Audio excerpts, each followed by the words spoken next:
Assalamualaikum warahmatullahi wabarakatuh. Ketemu lagi kita di channelnya Kayu Agung Radio yang senantiasa membahas masalah bentuk-bentuk nilai budaya, nilai tradisi, cerita rakyat, ataupun masalah-masalah lain yang menyangkut masalah kearifan lokal yang ada di daerah Kayu Agung sebagai suku yang paling banyak menyimpan nilai-nilai sejarah. Namun sebelum kita ungkap apa yang akan kami bahas,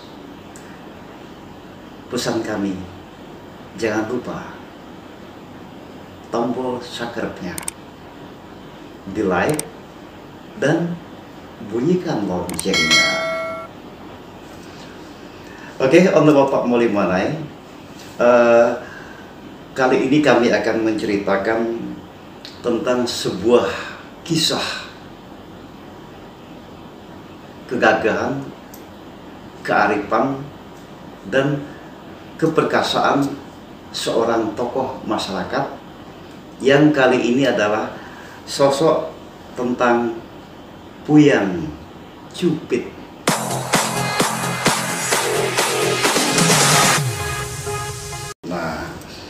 Puyang Cupit ini merupakan sosok perempuan yang dikenal dengan kecantikannya. Tetapi dia termasuk orang-orang yang konon katanya sulit untuk bergaul dengan masyarakat. Karena dia selalu dipicu oleh inisiatif-inisiatif yang ada di benaknya untuk menciptakan beberapa karya. Untuk Bapak Moli Manai, konon katanya Puyang Cupit ini pernah tinggal atau hidup di Kayu Agung, ya. Tepatnya dia menghuni daerah Perigi yang sekarang Kelurahan Perigi. Tetapi orang-orang mengatakan dia bukan asli keturunan orang Kayu Agung. Lalu siapa garis keturunannya? Nah, setelah kita buka-buka sejarah masa lalu, bahwa Puyang Cupit ini merupakan titisan darah dari orang-orang suku Abung Bunga Mayang dari Lampung. Nah, dalam keseharian, ya, Puyang Cupit ini adalah sosok perempuan yang selalu menciptakan karya-karya dalam bentuk tenun kain. Nah, banyak kain-kain yang merupakan, katakanlah, suatu inisiatif, ide yang dipikirkan oleh Puyang Cupit tersebut. Dia banyak menuangkan tenun-tenunnya itu baik untuk baju biasa, kain biasa maksudnya, atau lebih dominan dia menciptakan bentuk-bentuk ragam corak daripada songket. Nah,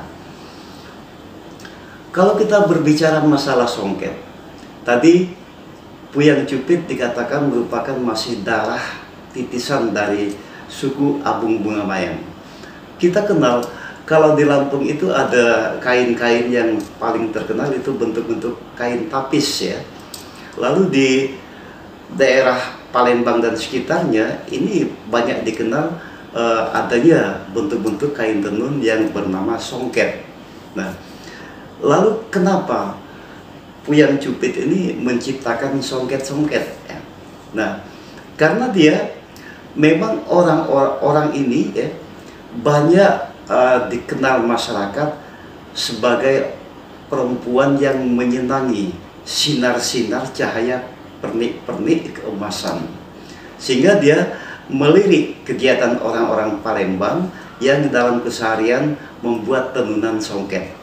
Nah, dia berkeinginan untuk membuat songket khas Kayu Agung. Lalu apa songket-songket yang pernah diterapkan oleh atau dibuat oleh Puyang Cupit, ya? Konon katanya yang bentuk-bentuk kain songket yang namanya bunge inton, ya, atau tabur pai ada lagi bentuk songket kelipuk, ya, itu sejenis tumbuhan seroja, ya. Nah, ini merupakan songket-songket lama orang Kayu Agung yang menciptakan corak tersebut adalah Puyang Cupit. Nah, untuk Bapak Moli Manai, kalau kita berbicara masalah kelebihan-kelebihan dari tokoh-tokoh kita zaman dulu, ya, kalau kita melakukan pendekatan-pendekatan atau menggali sejarah tentang Puyang Cupit ini, ya, Puyang Cupit, ya, dia dikenal sebagai sosok perempuan cantik, pendiam, dan jarang bergaul, ya. Tetapi di balik kecantikannya itu banyak sekali tersimpan suatu inisiatif-inisiatif untuk mengembangkan apa yang dipikirkannya menjadi sebuah benda. Contoh tadi itu adalah merupakan kain-kain tenun, baik itu berupa songket ataupun kain tenun biasa yang untuk dibuat baju atau kain dalam keseharian orang Kayu Agung. Nah, kalaupun kain-kain sarung untuk perempuan, ya, itu Puyang Cupit ini banyak menciptakan corak-corak atau lurik-lurik daripada kain khas Kayu Agung itu yang namanya tabur padi, kemudian biduk, kemudian lagi kain kipas, kemudian lagi kain rantai jagung dan sebagainya. Nah, kain-kain yang saya sebutkan tadi untuk sekarang sudah banyak menghilang. Yang masih ada mendasar sekarang malah dikembangkan menjadi modifikasi itu adalah jenis-jenis kain seperti ada beribit, ya, ada jupri. Nah, ini bagian-bagian daripada apa yang pernah diciptakan lurik-luriknya oleh Puyang Cupit ini. Nah, kalau kita menelusuri perjalanan sejarah dari Puyang Cupit ini, ya,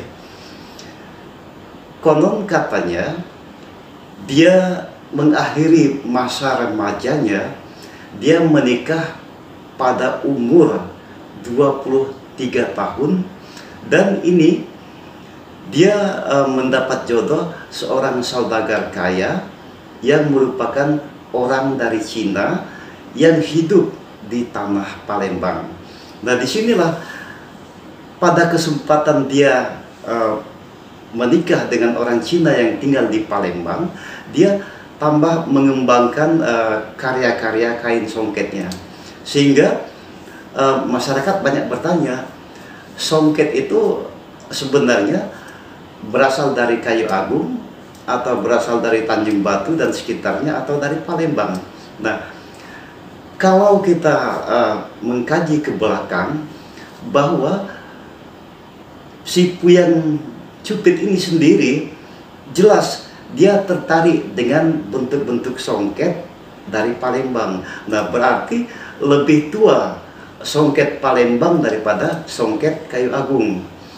Akan tetapi masalah bentuk dan motif yang saya katakan tadi, ada motif bunga inton, motif tabur pai dan sebagainya, ini adalah hak cipta daripada si Puyang Cupit. Nah, kalaupun Teloko, maaf, bukan Teloko, tapi maksudnya Tanjung Batu, ya, Tanjung Batu dan sekitarnya, memang hubungan dengan Palembang itu banyak sekali pengaruh-pengaruhnya.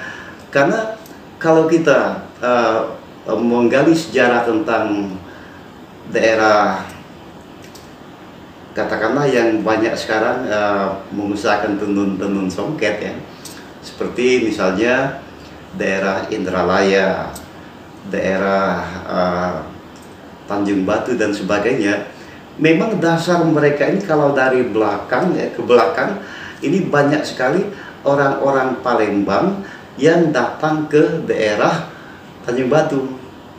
Bahkan ada juga sebagiannya yang merantau ke Tanah Oki, tepatnya di Pedambaran.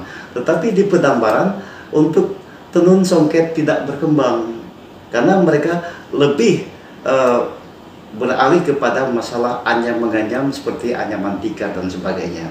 Tapi kalau di Tanjung Batu sampai sekarang masih eksis pembuatan songket.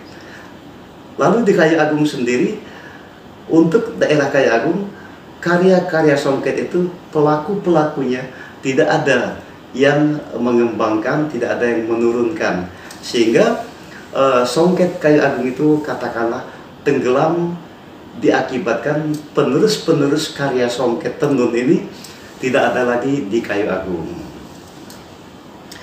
Baiklah, Onda Bapak Mole Manai, kalau kita berbicara masalah tentang sejarah, tentang karya dan sebagainya yang ada hubungan dengan nilai-nilai budaya dan kearifan lokal, terutama tentang sejarah Puyang Cupit ini, bagi saudara-saudaraku yang ada di perantauan, kita sebenarnya berbangga dengan peninggalan zaman dulu, bahwa banyak sekali Kayu Agung itu menyimpan orang-orang yang bijak, orang-orang yang perkasa, orang-orang yang sakti, dan orang-orang yang pernah meninggalkan karya-karya pribadinya sebagai ciri khas atau jati diri orang-orang Kayu Agung. Namun apabila saudara-saudara atau adik-adik remaja kurang puas dengan apa yang kami ungkapkan, silakan lebih memperdalam atau memperbanyak pengetahuan tentang Puyang Cupit ini, hubungi saja informasinya di channel Kayu Agung Radio, atau langsung hubungi kami sebagai pelaku budaya atau pengamat budaya yang ada di Kayu Agung. Kami siap untuk memberikan penjelasan-penjelasan selengkapnya untuk saudara-saudara sekalian. Demikian apa yang kami sebutkan ini, mudah-mudahan menjadi wawasan pengetahuan bagi kita semuanya, dan kami akhiri dengan wassalamualaikum warahmatullahi wabarakatuh. 4 Kayu Agung Radio.